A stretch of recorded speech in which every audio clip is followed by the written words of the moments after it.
สบายดีท่านผู้ชมภาพบรรยากาศในยามเช้าพี่น้องเอ้ยมื้อนี้มาอัปเดตปูนอัปเดตอุปกรณ์ต่างๆเนาะให้เจ้าไหนเมื่อคืนคือมาลุยุ่งยากแท้ตัวพี่น้องเอ้ยนั่นขนาดไหมอยู่ใกล้ๆกันนี่พี่น้องเอ้ยไหมกับพี่ลึกพี่โลให้เสียดายพูดมันมาเปล่านั่นตึงต่างนอนบ่หลับเลยเมื่อคืนเขาไม่ยินเลยโอ้หัวแรงหนึ่งนะกำลังชิรับเสื่อมรับเลยมันเอาแล้วพอเจมีว่าเจมีสิจันอันไม่แจ้ก็ไม่แจ้ตายเนี่ยปีหนึ่งไม่แจ้ก็ตายนะกูไม่แจ้ก็ตายเจเลยนะแจ้สุดเบิ่งวันนี้นี่สิได้ย้ายไปอยู่เฮือนหลักสุดท้ายบ่เด้เมื่อไหร่มันนั่นพุ่นน่ะเขาไปยินบุญแม่นตักอันทักสักเนี่ยทำจริงเนี่ยไม่แจ้สิได้ล่มอีหลีมาก่อนคันเป็นอันนี้บ่ได้คันว่าสิพ่อเมียกันบ่มันจะมาสร้างคนบ่คันให้ผู้อื่นบ่ขึ้นเห็นตอนตัวเองอยากได้ทำอิฐเนาะจะได้ล่มก่อนคันว่าคุมหมดได้คันบ่เขาจะมาส่งอันกะโลเด้อไปอัปเดตกะโลก่อนพอมื้อนี้พี่น้องเอ้ยเนาะนี่ก็เมื่อคืนนี่ก็มีปัญหาแต่อันนี้ก็เป็นปูนเนาะพี่น้องเนาะแล้วก็แห่ทรายต่างๆพอมื้อนี้ก็ถือว่าเร่งจะให้มันแล้วไวที่สุดพี่น้องเอ้ยเนาะทางอันนี้ก็สิมันได้ปูให้มันสำเร็จห้องน้ำก็จะได้ปูกะโลให้มันสำเร็จพี่น้องเอ้ยนี่อัปเดตเบิ่งก่อนเนาะพี่น้องเนาะตลาดนางลีนี่เมื่อคืนนี่พี่น้องเอ้ยห้องอักอยู่บ่ให้เรียกว่าคัดขึ้นบ่ให้พวกมีอีหยังหั่นน่ะจะคัดขึ้นไปเพื่อหยังเนี่ยตัวเองมักแบบนั้นเดี๋ยวนี้เบิ่งเราเบิ่งเบาน้ำสิจัดการพี่น้องเอ้ยบ่ได้ไหมพี่น้องขึ้นไปดูต้นคนดอกตัวเองพาลูกพาเมียนอนหัวปีนขึ้นถึงก็จะนอนปีนตีนใส่ลงลุ่มเด้อเบิ่งได้ถ้ามันวิดจักอันแห่ได้เด้อวิดจักแห่เข้าได้พอเขาญาติเขาจะมาเอาแห่เอาใส่อันนี้เป็นกะโหลหรือว่ากระเบื้องปูพื้นเนาะพี่น้อง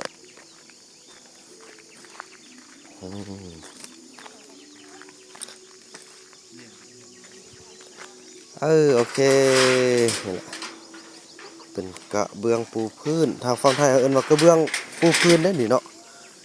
เป็นกระโหลห้องน้ำพี่น้อยอันนี้มันตัวติดฝ้าข้างติดพื้นมันจะมืดนิดนึงเนาะที่อื่นจะเป็นอันโซฟาเอาย่างมาทำมาส่งแต่ทางบ้านพ่นดูเนี่ยยูนาอุ้มโอ้ยนาอุ้มเขานี่ยนาอุ้มเขานี่ก็มีเนาะบ่แม่นบ่อันมาส่งอันนั้นเนอะส่งอันแห่ให้ไอตอนนั้นเนอะใช่ตอนนั้นแม่ได้เนาะ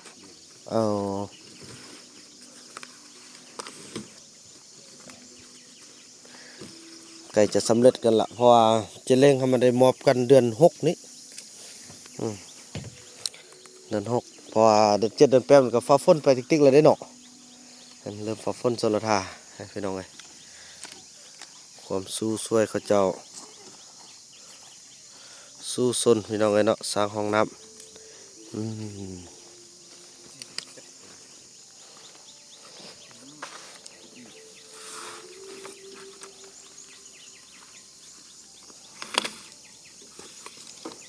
บ่าวน้ำจะสวยเพิ่นก่อนเด้อตอนนี้บ่าวน้ำจะขึ้นไปสวยกันพี่น้องมันเดาไว้เนาะ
อยู่นอกนั่นนี่แหละบังคับให้เข้าไปเฮ็ดไว้เลย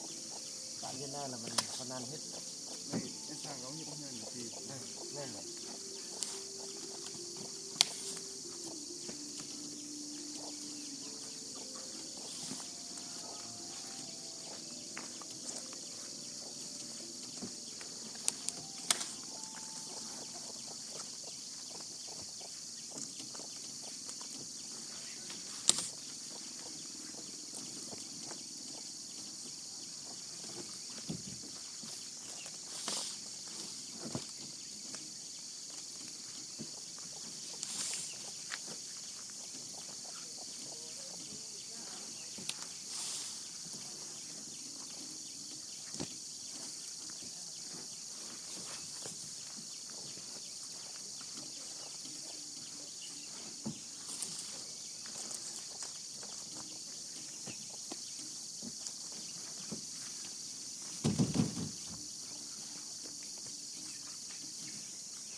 ไอ้โดนผีเลยว่ะ แม่นแหละนอนประจำที่เลย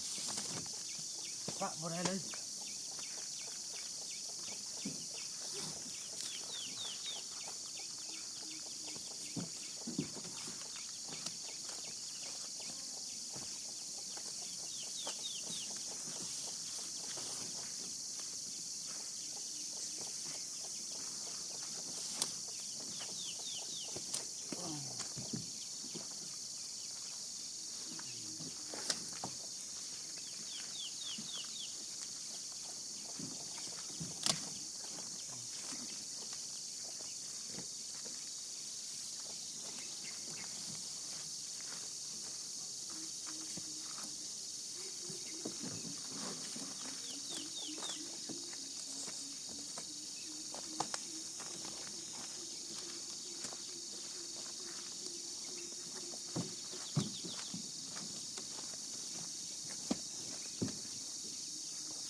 เล็ดสีมัน ไว้เทิง บ่ เพราะว่า อันนี้ไม่ได้เอาไป เอามาว่านี่เอาบุญบุญเทิงเป็นต้องเล่าน่ะก็ได้เคยใช้อยู่ อ๋อนี่ไปไว้ทั้งแพร่บ่เอาเท่าน้อยบ่ นี่เป็นประเด็น สักกะสีไทยได้นี่เนาะ นักขนาดเลย คอยเด้อค่อยๆตั้งหน้าตึมโอเค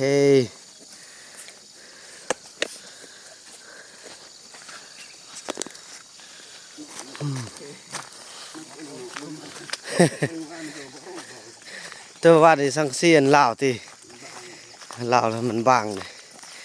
สังกะสีไทยจึงมาทานจึงหน้า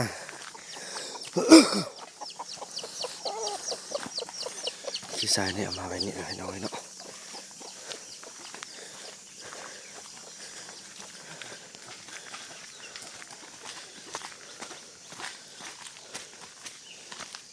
เอาลงเลย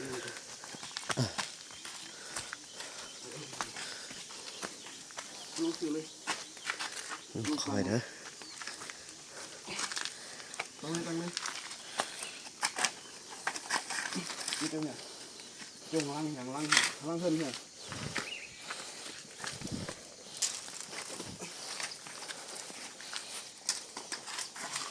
เป็นนี่ครับ เข้าไปนั่นก็ได้มึงอย่าซ้อใกล้นี่เด้อเพราะมันเขาจะสิเทขึ้น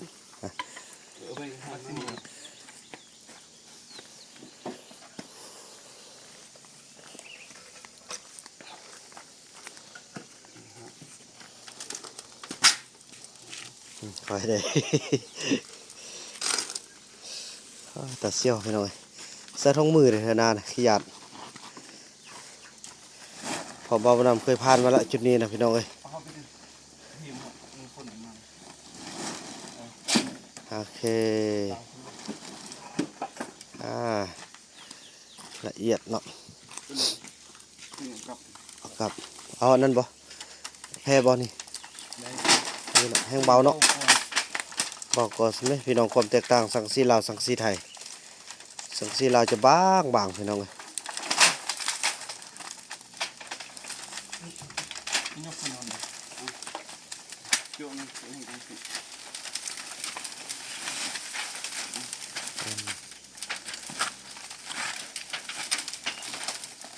เอาหัวไปหุ่นตึ้มไหมมันยังนั่นนะโอ้ในกำไรผู้อยู่ข้างล่างเอาหน่อย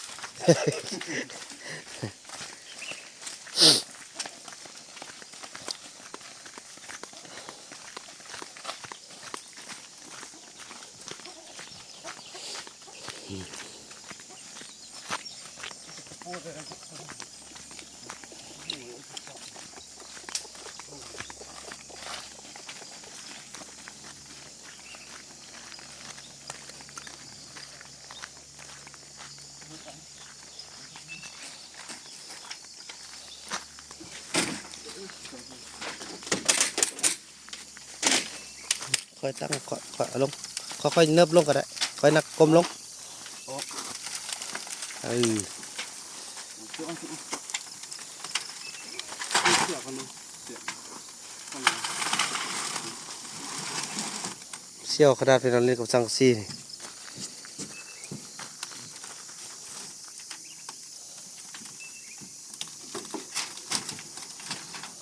อืม อันติอันบึงแล้วพวกม่วงน้ำมึงคนจะครับตัวห้าห้องสามมันในบ้าน อืมนั่งจับก็ได้คันโมเมนเต็งนะ นั่งจับ นั่งจับข้างล่างก็ได้เพราะเต็งมันกระยานมันสีไว้สิอย่างมันอ่อนนะนี่ อันนี้มัน อันนี้แมนอหย่างนี้ ขึ้นเลยกันเลยเอาสาหัดมัน เอา มัน เอาสักใกล้เลยเนาะก็นั่งแล้วก็จับตัวนี้เต็งไว้เลยอืมอันนี้เป็นกะโหลปูหรือว่ากระบวงปูพื้นพี่น้องเราถือว่าครบละในสร้างกันอาจจะเริ่มต้นปูกระเบื้องแล้วก็แมันเริ่มต้นในการที่ว่าสร้างให้มันเป็นหูเป็นห้างกันบัดนี้เนาะพอหลังจากที่ลงมากดกันเป็นที่เรียบร้อยละพี่น้องเอ้ยเดี๋ยวจะได้เบิ่งทั้งสองแง่เนาะในการลงมากดกาของโยธาเมืองอันนี้พอเขาก็ยึดสำนีก่อนพี่น้องเพราะว่าบนรอบมันก็บนรอบใกล้มันจะนั่นเนาะมันออกมาอาละวาดพี่น้องเอ้ยตอนนี้เขาก็ได้กินมะเขืออีกอย่างต่างพี่น้องเอ้ยเนาะสั่นละพี่น้องโดยขอบใจเด้อขอบใจอะไร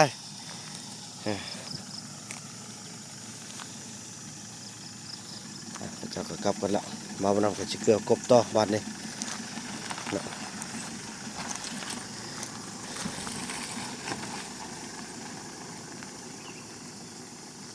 เท่านั้นพี่น้องเนาะทุกอย่างก็เริ่มเป็นหูเป็นห้างกัน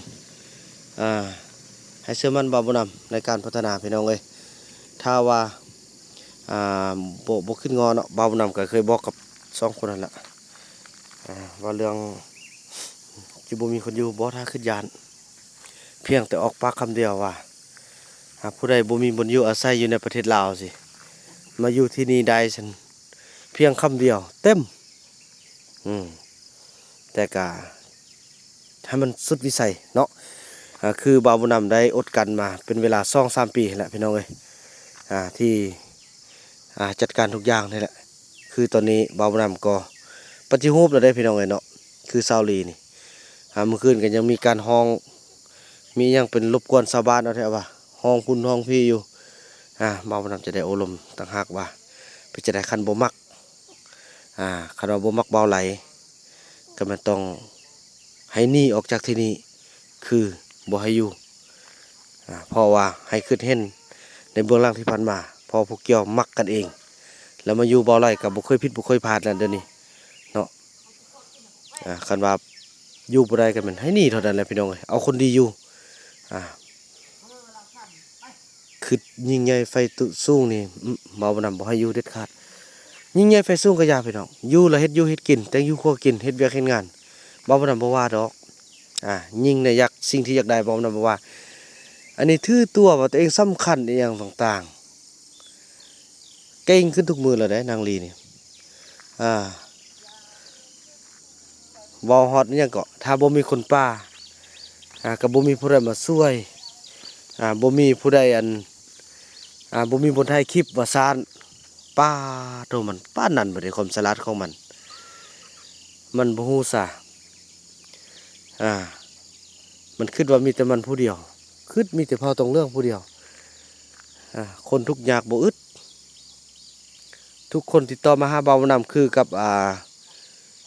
พืชพันธุ์ที่กำลังเติบโตเดี๋ยวนี้บ่าวนำบ่รับซื่อบ่อึดบ่ที่จะไปทำคลิปแล้วก็บ่คิดว่าอันนี้จะห่างฮอดขั้นตอนนี้แล้วเมื่อฮอดมื้อน่ะบ่าวนำจะปฏิรูปขั้นเด็ดขาดอันนี้ก็จุดเริ่มต้นในการปฏิรูปได้นี่จุดเริ่มต้นพี่น้องเอ้ย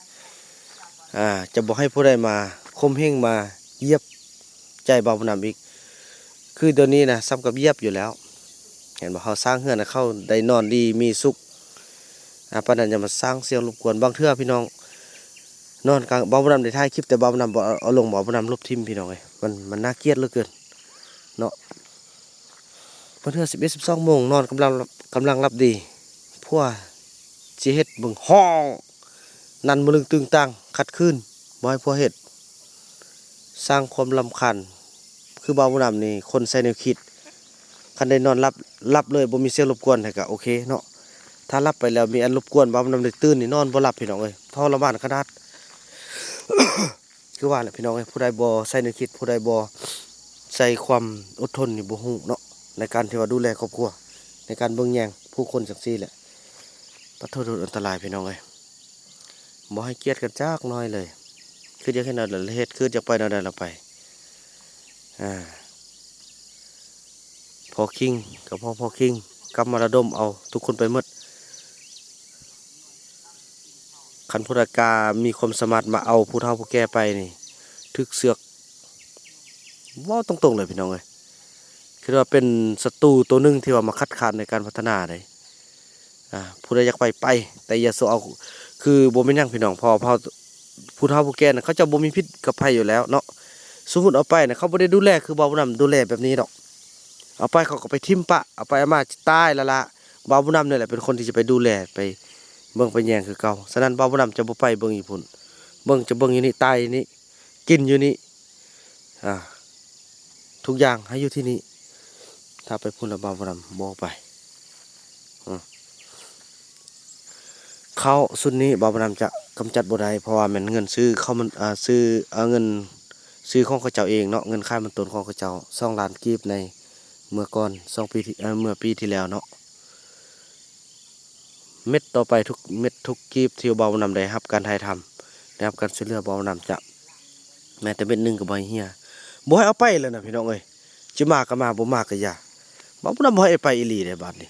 ใจดำเลยได้บาดนี้ฮอดคันปฏิรูป 100% แล้วเด้พี่น้องเนาะบ่ได้สนใจอีกบาดนี้ไปพี่น้องเอ้ยกบก็ใหญ่แล้วเด้นี่บ่าวนำก็มาปล่อยน้ำปล่อยจักซี่แล้วพี่น้องเอ้ยนี่น้ำก็ใส่แล้ว